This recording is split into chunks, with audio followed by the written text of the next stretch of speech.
এই চ্যানেলে তোমাদের সবাইকে স্বাগতম জানাই। এই চ্যানেলে যারা নতুন আছে তারা চ্যানেলটিকে অবশ্যই সাবস্ক্রাইব করবে। ভিডিওটি ভালো লাগলে অবশ্যই লাইক করবে, শেয়ার করবে। 1 নম্বরে কি বলেছে, what is the taste of the following food items. এই খাবারগুলোর স্বাদ কি সেটা লিখতে বলেছে। রসগোল্লা এর স্বাদ কি হবে, সুইট হবে মানে মিষ্টি। লেমন পিকেল মানে লেবুর আচার, এর স্বাদ কি হবে, সর মানে টক। ফ্রাইড বিটার গার্ড মানে করলা ভাজা, এর স্বাদ কি হবে, বিটার মানে তেতো। নিচের দিকে 2 নম্বরে কি বলেছে, which taste do you like the most. তোমার কোন স্বাদটি সবচেয়ে বেশি পছন্দ। আনসার লেখা হয়েছে, the taste I like the most is sour. আমার সবচেয়ে পছন্দের স্বাদ টক। অ্যাক্টিভিটি 1, অ্যাক্টিভিটি 1 এ কি বলা হয়েছে, complete the following sentences with information from the text. Text থেকে তথ্য নিয়ে এই বাক্যগুলোকে সম্পূর্ণ করতে বলেছে। A number, Gogol visited Kolkata one summer with his parents. Gogol তার বাবা মায়ের সাথে এক গ্রীষ্মে কলকাতায় গিয়েছিল। B number, Gogol taught his cousins to play badminton. Gogol তার কাজিনদের ব্যাডমিন্টন খেলা শিখিয়েছিল। C number, Gogol was delighted to learn ludo and carrom from Rivu and Gauri. Goggle review এবং গৌরীর কাছ থেকে লুডো এবং ক্যারাম শিখে আনন্দিত হয়েছিল। D number, a warm relationship quickly developed among the cousins. কাজিনদের মধ্যে দ্রুত একটি উষ্ণ সম্পর্ক গড়ে ওঠে। অ্যাক্টিভিটি 2, অ্যাক্টিভিটি 2 এ কি বলেছে, Gogol was enjoying his summer holidays except for one thing. Gogol তার গ্রীষ্মের ছুটি উপভোগ করেছিল একটি জিনিস ছাড়া। What do you think was this one thing. তুমি কি মনে করো এই জিনিসটা কি ছিল। Discuss with your partner. তোমার সহপাঠীর সঙ্গে এটা আলোচনা করতে বলেছে। Gogol did not like Bengali food he was eating. Bengali বাংলা খাবার পছন্দ করেনি, এটাই আমি মনে করি। অ্যাক্টিভিটি 3, অ্যাক্টিভিটি 3 তে কি বলা হয়েছে, tick the most appropriate answer from the alternatives given. এখানে যে অল্টারনেটিভ গুলো দেওয়া হয়েছে এগুলোর মধ্যে যেটা ঠিক হবে সেটাতে টিক দিতে বলা হয়েছে। A number, Gogol was not particularly fond of rice. গগলের ভাতের প্রতি বিশেষ আগ্রহ ছিল না। B number, Gogol had spend a week in his cousins home. গগল তার কাজিনের বাড়িতে এক সপ্তাহ কাটিয়েছিল। C number, Rivu's father planned a tour to Jaynagar. রিভুর বাবা জয়নগর ভ্রমণের একটা পরিকল্পনা করে। D number, grandma had white hair. ঠাকুমার চুল ছিল সাদা। অ্যাক্টিভিটি 4, অ্যাক্টিভিটি 4 এ কি বলেছে, write T for true and F for false statements in the given boxes. বাক্য যদি সত্য হয় তাহলে টি লিখবো, বাক্য যদি মিথ্যা হয় তাহলে এফ লিখবো। কোনগুলোতে, বাক্সগুলোতে। A number, Gogol did not try any Bengali dish at his cousins house. Gogol তার কাজিনের বাড়িতে কোনো বাংলা খাবারই চেখে দেখেনি। এই বাক্যটা মিথ্যা হবে, ফলস হবে, এ বসবে। B number, Rivu and Gouri like the taste of hilsa fish.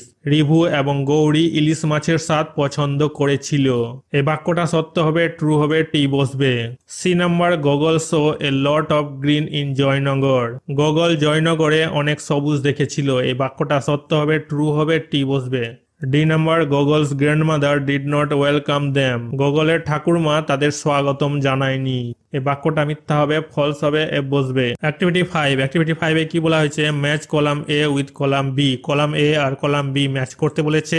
Grandma হয়ে যাবে had prepared hot luchis and potato curry. ঠাকুমা গরম লুচি এবং আলুর তরকারি তৈরি করেছিল। Gogol found the food very tasty. Gogol খাবারটাকে খুব সুস্বাদু দেখতে পেল। The children heard stories told by grandma. ঠাকুমা বাচ্চাদের গল্প শুনিয়েছিল। The family return to Kolkata in the evening. পরিবারটা সন্ধ্যায় কলকাতায় ফিরে যায়। অ্যাক্টিভিটি 6, অ্যাক্টিভিটি 6 এ কি বলা হয়েছে, আনসার দ্য ফলোইং কোয়েশ্চেন। এই প্রশ্নগুলোর উত্তর দিতে বলেছে। A number, what did the children do after having breakfast. ব্রেকফাস্টের পরে বাচ্চারা কি করছিল। আনসার কি লেখা হয়েছে, after breakfast the children played in the courtyard. ব্রেকফাস্টের পরে বাচ্চারা উঠানে খেলছিল। B number, what did Gogol have for lunch. Gogol লাঞ্চে কি খেয়েছিল। আনসার কি হবে, Gogol ate a hearty lunch of rice and rohu curry. Gogol ভাত এবং রহু তরকারি একটি হৃদয়গ্রাহী দুপুরের খাবার খেয়েছিল। Then there were rasgullas and sweet curd. তারপর ছিল রসগোল্লা এবং মিষ্টি দই। C number, how did the children enjoy the evening. বাচ্চারা সন্ধ্যায় কিভাবে আনন্দ করেছিল। আনসার কি হবে, in the evening the children sat around grandma and heard stories. সন্ধ্যায় বাচ্চারা ঠাকুরমার চারপাশে বসে গল্প শুনেছিল। D number, why was the day unforgettable unforgettable for Gogol? গগলের জন্য দিনটা অবিস্মরণীয় কেন ছিল?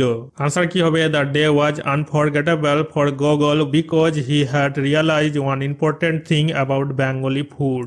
গগলের জন্য দিনটা অবিস্মরণীয় ছিল কারণ সে বাঙালি খাবারের একটা গুরুত্বপূর্ণ বিষয় উপলব্ধি করেছিল।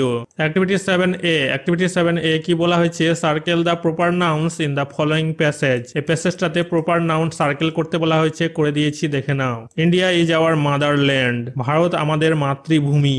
We have the Himalayas in the north, the Indian Ocean in the south. আমাদের উত্তরে হিমালয়, দক্ষিণে ভারত মহাসাগর আছে। The Bay of Bengal lies in the east and the Arabian Sea in the west. পূর্বে বঙ্গোপসাগর এবং পশ্চিমে আরব সাগর অবস্থিত। New Delhi is the capital of our country. Naya Delhi আমাদের দেশের রাজধানী। অ্যাক্টিভিটি 7B, অ্যাক্টিভিটি 7B এ কি বলা হয়েছে? Fill in the blanks with pronounce. Pronoun গুলো দিয়ে ব্লাঙ্কস পূরণ করতে বলা হয়েছে, করে দিয়েছি, দেখে নাও। Rivu is a good boy. Rivu ভালো ছেলে। হি মানে রিভুর কথা এখানে বলেছে স্টাডিজ ইন ক্লাস 4। সে চতুর্থ শ্রেণীতে পড়ে। 2 নাম্বার পিপুল ওয়ার হ্যাপি। মানুষেরা আনন্দিত ছিল। দে মানে পিপুল ওয়ার শাউটিং ইন জয়। তারা আনন্দে চিৎকার করছিল।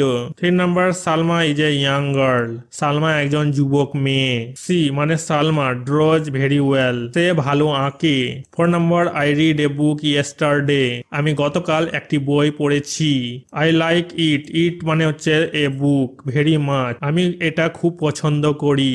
অ্যাক্টিভিটি 7C, অ্যাক্টিভিটি 7C এ কি বলা হয়েছে? Pick out the proper nouns and pronouns in the following passage and place them in the correct columns. Proper nouns pronouns কে এই প্যাসেজ থেকে বেছে নিতে বলেছে, সঠিক কলামে লিখতে বলেছে।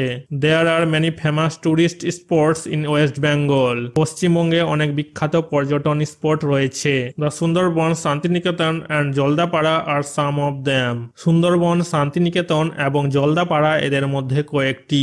Many people visit this places during vacations. ছুটিতে অনেক মানুষ এই জায়গাগুলোতে যায়। They enjoy their stay at this places. তারা এই জায়গাগুলোতে তাদের থাকার আনন্দ উপভোগ করে। I have visited the Sundarbans. আমি সুন্দরবন পরিদর্শন করেছি। It is a beautiful place. এটি একটি সুন্দর জায়গা। প্রপার নাউন্স হয়ে যাবে স্পেশাল নাম, ব্যক্তির নাম, জায়গার নাম, পাহাড় পর্বতের নাম, নদীর নাম। ওয়েস্ট বেঙ্গল, সুন্দরবন, শান্তিনিকেতন, জলদাপাড়া এগুলো হচ্ছে প্রপার নাউন। প্রোনাউন্স হচ্ছে নাউনের পরিবর্তে যেগুলো ব্যবহার হয় সেগুলো হচ্ছে প্রোনাউন্স। দেম, দে, দেয়ার, ইট এগুলো হচ্ছে pronoun. Activity 8A, activity 8A কি বলা হয়েছে? Circle the following words in the table. এই টেবিলে সার্কেল করতে বলা হয়েছে ওয়ার্ডগুলোকে। One is done for you, একটা করে দিয়েছে। এটা হয়ে যাবে বেঙ্গল, এটা হয়ে যাবে ভিজিট, এটা হয়ে যাবে সামার, এটা হয়ে যাবে ক্যারাম, এটা হয়ে যাবে test. Activity 8B, activity 8B এ কি বলা হয়েছে? Change the numbers of the underlined words and rewrite them correctly. Underline দাগ দেওয়া শব্দগুলোকে সংখ্যা পরিবর্তন করতে বলেছে। এক্সাম্পল দিয়েছে she has a nice pan. Pan থেকে হয়ে গেছে এখানে প্যান্টস। লিপ থেকে হয়ে গেছে লিপস, একের বেশি বুঝাচ্ছে। বাটারফ্লাই থেকে হয়ে গেছে বাটারফ্লাইজ। অক্স থেকে হয়ে গেছে oxen. Activity 9A, activity 9A কি বলা হয়েছে? Right 4 sentences on your favourite food item. তোমার পছন্দের খাবার নিয়ে 4টা বাক্য লিখতে বলা হয়েছে। Use the following hints. এই হিন্টস গুলোকে ব্যবহার করতে বলেছে। My favourite food item is ডাল অ্যান্ড রুটি। আমার পছন্দের খাবার হচ্ছে ডাল এবং রুটি। It's test is very delicious. এর স্বাদ খুবই সুস্বাদু। It's flavour is salty. এর স্বাদ নোনতা। It's colour is yellow and white. এর রং হলুদ এবং সাদা। অ্যাক্টিভিটি 9B, অ্যাক্টিভিটি 9B এ কি বলা হয়েছে? Suppose you live in a beautiful village. ধরো তুমি একটা সুন্দর গ্রামে থাকো। Describe the village and its surroundings in 4 sentences. গ্রামটা এবং এর চারপাশের সম্বন্ধে বর্ণনা করতে বলেছে 4টা বাক্যের মধ্যে। Use the following hints. এই হিন্টস গুলো ব্যবহার করতে বলেছে। The name of my village is Romennagar. আমার গ্রামের নাম Romennagar. It is situated in West Bengal district Bankura. এটা পশ্চিমবঙ্গের বাঁকুড়া জেলায় অবস্থিত। It is surrounded by green trees. এর চারিদিক সবুজ গাছপালা দ্বারা বেষ্টিত। The people of my village is simple and peaceful life. আমার গ্রামের মানুষ সহজ সরল ও শান্তিপ্রিয়।